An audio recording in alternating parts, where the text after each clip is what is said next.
Hello everyone, it's SpawnPoiint and I think we might have just found the perfect gaming monitor. It's a 32-inch 4K OLED that supports a VRR, G-Sync, FreeSync Premium Pro and up to 480Hz. There's also a new dual mode that at a press of a button will switch between 240 and 480Hz. And we have finally got speakers built into the monitor. So this is LG's brand new 32GS95UE, and it ticks almost every box you need for the PS5, Xbox Series, and of course PC. Now there is a lot to cover today, but let me start by saying this has now become my new daily monitor, which I have linked to below. But any questions you've got, please let me know in the comments and I will try to get back to you. Right, so here's the box, and it looks like LG have once again gone for this plain packaging which simply lists the product name and the details on the side. Nothing that really gets us excited about what's inside, but let's get this opened up. Okay, so firstly we have this box of accessories that includes an HDMI cable, a DisplayPort cable, a USB Type A to Type B cable, an external power pack and a power lead. We also have the usual warranty information and quick start guide to read through as well. Then there's a plastic cover which can be used to hide the ports on the back of the monitor. And there's the stand which comes in two parts. We have the rear column which will attach to the back of the monitor and the feet or the base. And then when it comes to fitting the provided stand, it's really straightforward. It's a case of taking this piece and clicking it onto the back of the monitor, then taking the base and slotting that onto the bottom. There are then two screws which you need to tighten up to hold it in place. And that's it, we're done. Now this year, the Ultra Gear monitors have changed the way the base looks. So instead of the feet almost being as wide as the monitor with little legs either side, they now come with a flat metal plate underneath. Now this should take up far less space on your desk, and I think it looks a lot cleaner as well. Then in terms of the movement and flexibility, this stand still does pretty much everything you expect it to do. So it will move up and down nice and smoothly, you can move it left or right, and you can also pivot and tilt it as well. In fact, you can rotate this 90 degrees and have it upright instead. So it means you can position this pretty much however you'd like. I also like the fact that on the underside of the stand it has these little rubber feet, so it should keep it in place and won't move around on your desk. There's also this quick release button on the back when you need to remove the stand from the monitor. Now throughout this video I will swap between both the provided stand and the monitor arm that I'm using, and the reason for this is because I do want to show you what the stand looks like and of course how it functions, but I also want to show you how clean this monitor looks when it's mounted to an arm, and as it has a 100 by 100 VESA holes on the back, you can mount it to any compatible arm or bracket as well. Like I'm using the Secret Lab Magnus arm here and it looks awesome with this screen, plus it means I can push it further back as it's pretty big. Okay, so the first thing I wanted to point out was the new rear design LG have gone for this year. So instead of the hexagon design, we've got this nice smooth rear case instead. Overall, I would say it's not quite as thin as the previous models, especially on the edges, which we've kind of gotten used to with the OLED panels, but it is still a really slim profile. On the top, there's a large purple Ultra Gear logo, and either side of that, there's an LED strip. This can be turned on and off in the settings, and you can change the colors of it as well. Now, this LED strip does give a really nice ambient glow while it's on, but I just wish they were a little bit brighter. And if you do like your ambient LEDs at night, this isn't going to replace a dedicated LED strip, to be honest. As for the ports, we have these tucked away behind the stand, which includes two HDMI 2.1 ports, a DisplayPort 1.4, a USB Type B 3.0, two USB Type A 3.0 ports, and a headphone jack underneath. There's also this little button, which is what we use for the dual mode functionality, but more on that later. Now we also get this plastic cover in the box which you can clip over the ports. This will keep it looking a little tidier as you can route the cables through the back of the stand to keep them out of sight. Now design wise, let's be honest, most monitors look the same these days, but I'm already preferring the new hexagonal L-shaped stand. Overall it has a nice clean look, and what's great about the LG monitors is there's no branding or notches at all on the front of the screen, so we're getting a pretty minimal design here. In fact, the only branding we get is on the back of the monitor and on the stand, so if you want that clean, minimal gaming monitor vibe, this is definitely the one to go for.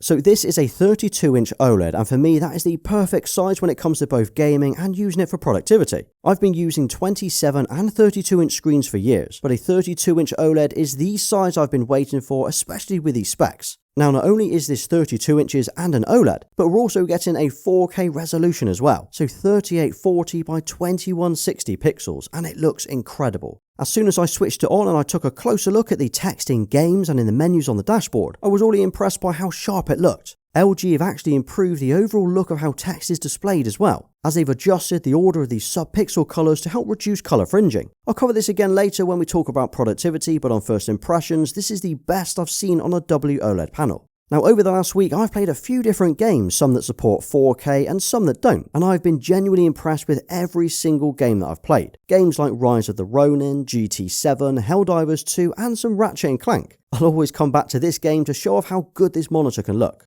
Now the fact that it's an OLED means we're obviously getting those incredible black levels. That's nothing new, I hear you say, because we've been seeing this for years. But this monitor does have that VESA Display HDR True Black 400 certification, and that's the new standard for OLED screens. Essentially we're getting better contrast levels without losing detail. The best way to demonstrate the incredible black levels and contrast is with one of these 4K OLED demos. This really shows off just how good this screen can look. We're also getting HDR10 support, so any games or content you watch in HDR really pops on here. And brightness is another thing worth talking about. So this year we're getting MLA+, which has increased the brightness by 37.5% in SDR. It now targets 275 nits typical brightness in SDR and up to 1200 nits in HDR. And from my testing and use over the last few days, this has been bright enough for most games, especially while playing at night. But just make sure in the settings you change the peak brightness from low to high, and it will increase it a little bit more. Colours are decent as well with a 98.5% DCI P3 colour gamut. This means the colour reproduction is as close and accurate to how games are intended to look. I've thrown up the usual vibrant images and gameplay just to show this off, and even with the limited picture adjustments we have in the settings, this still looks great.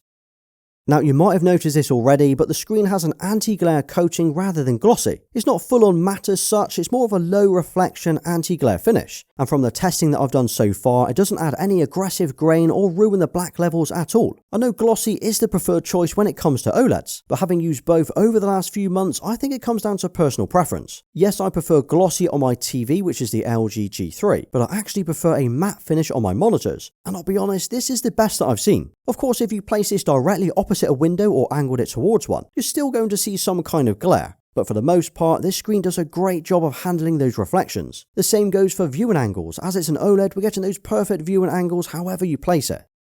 Okay, so when it comes to gaming on this 32-inch OLED, it has impressed me far more than I expected. Whether you're gaming on the PS5, Xbox or PC, you can make use of almost all of the features it offers. For example, we get VRR or the variable refresh rate, which both the Xbox and the PS5 support. There's Nvidia's G-Sync and AMD's FreeSync Premium Pro, both allowing faster and smoother gameplay with reduced tearing and stuttering. Of course, the PS5 and Xbox are limited to 4K or 120 FPS. But with this monitor, you're still getting that 4K OLED panel at 32 inches. Whereas if you're on PC, you're able to take advantage of the full 240Hz at 4K or up to 480Hz at 1080p. So this is like having two different monitors in one. And as for the response time, this is rated at 0.03 milliseconds grey to grey. It's the same as what we've seen on all OLEDs over the last couple of years due to the self-lighting pixels giving us that near instant response. And that does mean there's little to no lag while gaming. LG have also added in some of their gaming features too, including a crosshair and an FPS counter. These can be added by going into the settings and enabling them from here.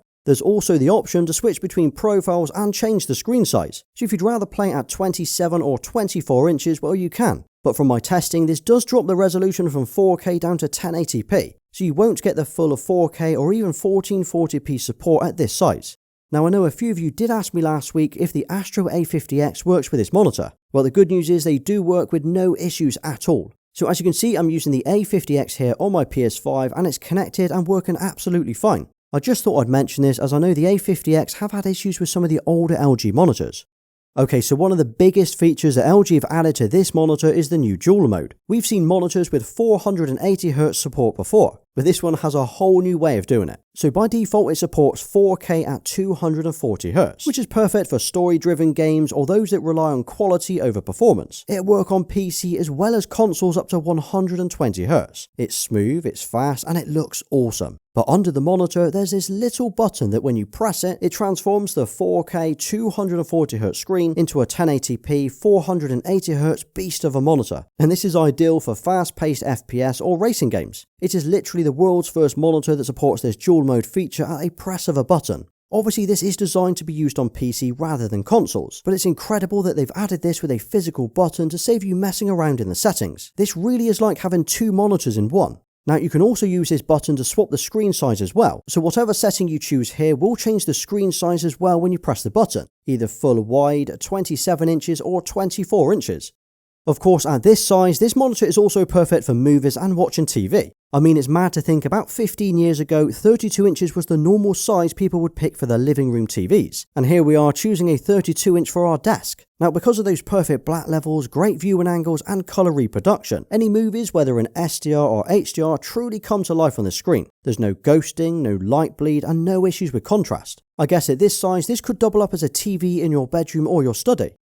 And one of the most underrated features that we've seen added to this 2024 monitor is the addition of speakers. Now, it might not sound like a big deal, but for those of us that sometimes just want to sit back and play a game without having to use external speakers or headphones, having internal speakers is a game changer. So what LG have done is integrate something called pixel sound. This means instead of having backwards or downwards firing speakers, like we'd normally have on TVs or other monitors, they've placed the speakers behind the screen instead. This means the sound literally emits through the screen. I'll be honest, I wasn't sure how this would sound, but having listened to it now, it feels far more immersive this way. It also supports DTS Virtual X, so we can give a virtual surround sound on supported games. But here's a quick sound test just to give you an idea of what they sound like.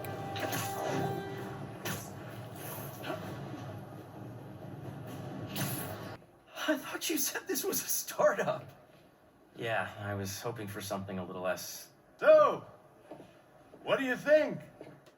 I wanted to quickly touch on using this screen for productivity. So it comes with a DisplayPort 1.4 and two HDMI 2.1 ports, which means we can use it with a PC or a laptop. For me, that's either a Windows laptop or a MacBook Pro. Now the screen is bright, it's vibrant, and as mentioned earlier, the text clarity is very impressive. And because of the new order of the OLED subpixels, they've managed to reduce the color fringing around the text. And this gives us clearer and easier to read letters. Pair that with the 4K resolution and it's a nice screen for reading and writing text, and one that I would happily use for productivity.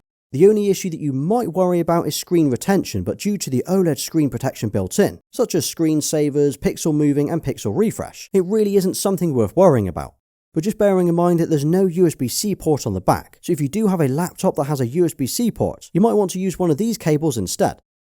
The menus and the UI is the same as what we've seen before, and it's simple but effective. Firstly, we get the quick game optimizer mode, which shows us the current refresh rate, if VRR is enabled, and which game mode is in use. But there's also the main settings area as well. So in here we have the game mode, dual mode, VRR, and a black stabilizer setting as well. We can also adjust the brightness, sharpness, and the color temp, as well as some sound and input settings as well. And then under general, there's the OLED settings and the rear LED lighting where you can change the colors of the LEDs or turn them off completely. Unfortunately, there's no remote with this 2024 monitor though, which is surprising as we did have one with the previous model. I always found it super useful for accessing the menus instead of using the little joystick on the back of the screen.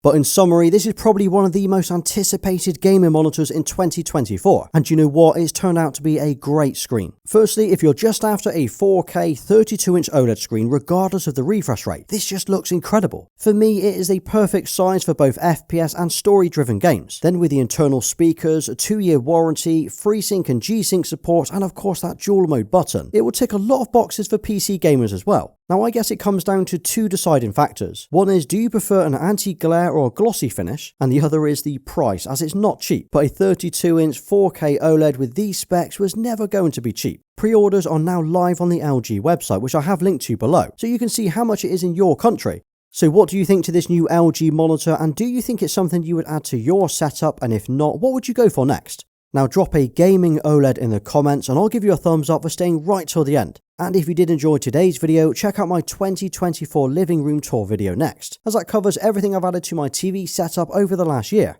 Well, thanks for watching, please like, subscribe and follow me everywhere. Until next time.